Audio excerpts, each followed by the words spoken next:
Hello grade 12s, my name is Priscilla SANELANE. You may simply call me Miss Priscilla, and today we are going to help you prepare for your upcoming May-June examination that's coming up on the 12th of May, and that is your English paper 3. Now in this video we are going to make sure that we cover both the home language as well as the first additional language.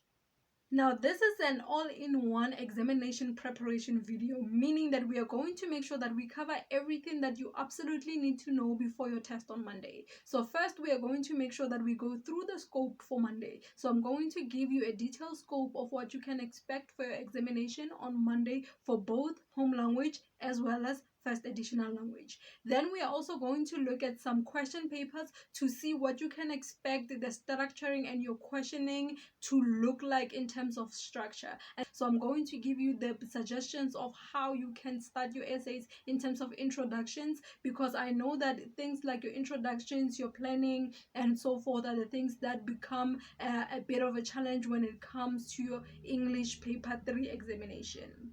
First and foremost, before we begin, let's get some admin things out of the way. The first thing is that this video is divided into video chapters. So you are more than welcome to skip around to the relevant chapters that you find relevant for you in case you are dealing in a time crunch, or you just want to know specifically what you have to expect if you are doing, for example, English home language, and you want to skip all the parts that have to do with first additional language. So the chapters are linked in the description box below.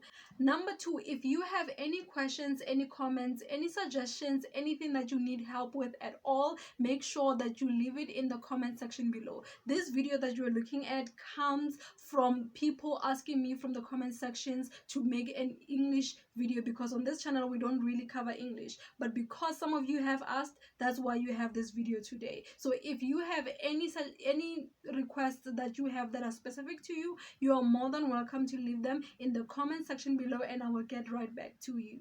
Last but not least, if you need one-on-one help for your upcoming papers or any other subject that you are dealing with, make sure you go to the description box of this video and you will find details of how you can reach and set up your one-on-one sessions.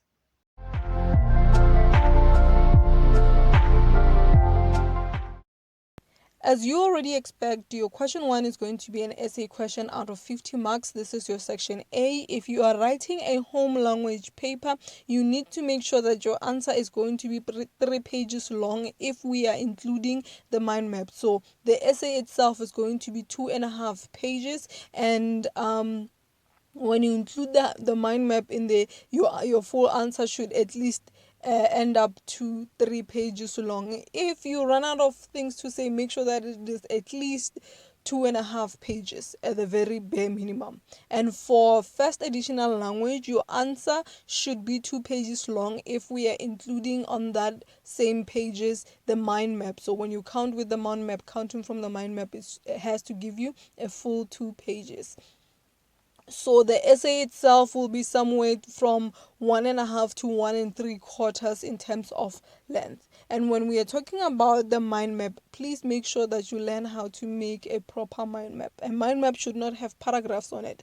A mind map should be in order, meaning that the first bubble of your mind map should give me keywords about what the first paragraph of your body is about. By the way, mind map only talks about the body, not the conclusion, not the introduction. So there's no introduction, there's no conclusion on the mind map. It's just the body. It mind maps the body of your essay, and the first bubble should tell me about the first paragraph of your body, the second one tell me about the second paragraph of your body, and it should be in chronological order that way.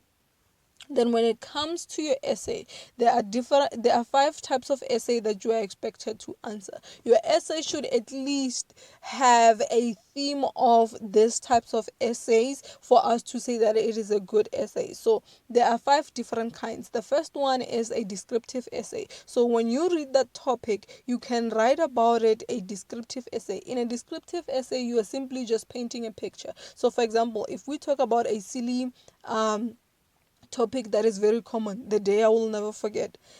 If you are writing about the day you will never forget, or the first day at school, and you are writing a descriptive essay, we are going to be able to tell that it's descriptive if it paints a picture. It paints a picture of how your day was. You will tell me about the clouds that day. You will tell me about the birds chirping that day. You will tell me about how the sun shone that day. You will tell me what you wore, where you went, and what did you see. Basically, you are trying to show me a picture. You are describing the things that you are seeing. And if the day you will never forget was about, let's say, for example, something like an accident, you will describe to me what the accident looked like. Were the people's heads decapitated? Even if it's gruesome, you are painting a picture.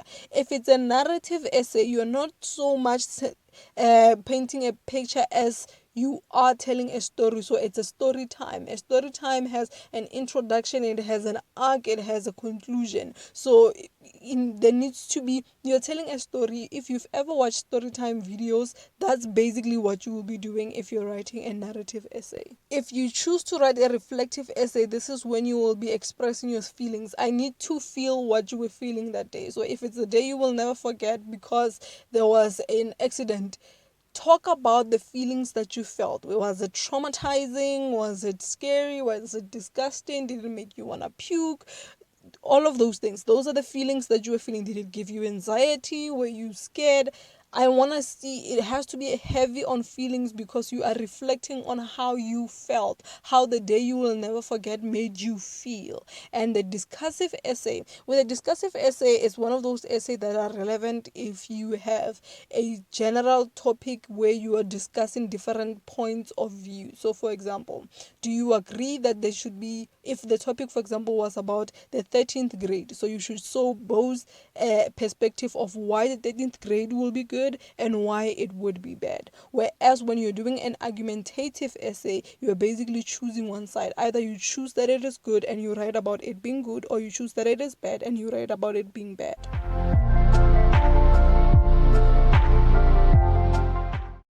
For section B, your longer transactional text, what I'm going to do is give you a scope of what you can expect if you're writing the first additional language as well as the home language. So starting with the first additional language, what you can expect that I think we can say can be guaranteed to be in there. Of course, there can be much more, but make sure that you practice a letter. A formal letter and informal letter. Make sure that you at least practice a letter. I always tell my students, the advice that I give to my students is, when it comes to section B, study the formal letter and study the informal letter and you should be okay, because guaranteed one of them will come out in one form or the other.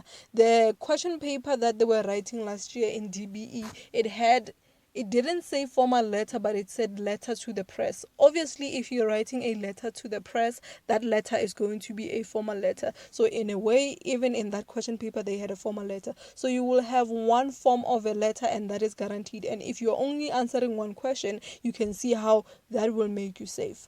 The other thing that you can practice that is very common in your question paper these days is your obituary. Then you can also add in a speech and a dialogue.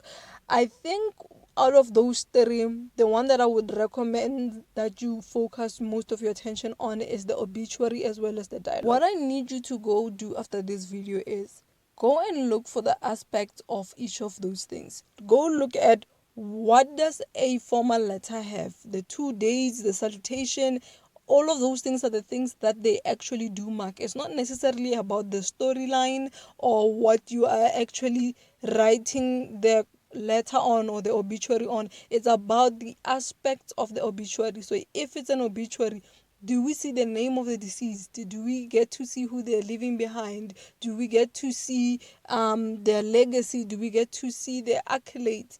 Those are the things that need to be in there. In the speech, we need to see that you are addressing an audience. It sounds like you are talking to an audience. So how do we see that? We see that by you greeting an audience and ending with thanking an audience in the end. With a dialogue, we will see that it starts with the names of the people on the left, like you are seeing in your drama books. We will see them in conversation, and if they have any actions that they're doing, those actions will be in brackets. Rather, they will be in brackets right next to their speeches if somebody is shaking a head or something. Similarly, if you are writing a home language, your scope is you are also going to have some sort of a letter. Most likely because in home language, they like to make things a little bit more serious for you guys. So most likely your letter will be a formal letter. So make sure that you also go study a letter. And the most important things in the letter is that what are the aspects of the letter that make up the letter. So the two addresses, the salutations, and the signing off in the end. Then also an obituary, again, the important aspects of the obituary, the legacy, the name of the deceased, their family members. Then a speech, are you also addressing an audience? Do we see that by you greeting an audience and addressing members of the audience or members in the boardroom, or I don't know where you will be making that speech, but there's also like thanking the guests in the end. And then also an email. What are the aspects of your email? An email has addresses, the address to and the address from, as well as the subject line. It also has the salutation and the signing off. Then you also have a film review. With a film review, we are looking for things like, what is the title of the film? What is your title? Tell us the plot of the film, the characters in the film. And then also, the other thing I would like to add to your scope is a newspaper article. A newspaper article should have a headline first and foremost, and it also should be having different or showing different perspectives, because you are writing a newspaper articles. So you have seen like in the news how they will tell you what the viewers are thinking, and in some of the news outlets they will even have like a WhatsApp response where they will tell you people either agreeing with what's happening or disagreeing with what's happening. And that's what we mean by different perspectives. I hope it goes without saying that for all of these sections you are also going to have your planning, meaning your first and your second draft, and you're going to make sure that you scratch them off. You will place a ruler and a line across your page to show that this is planning.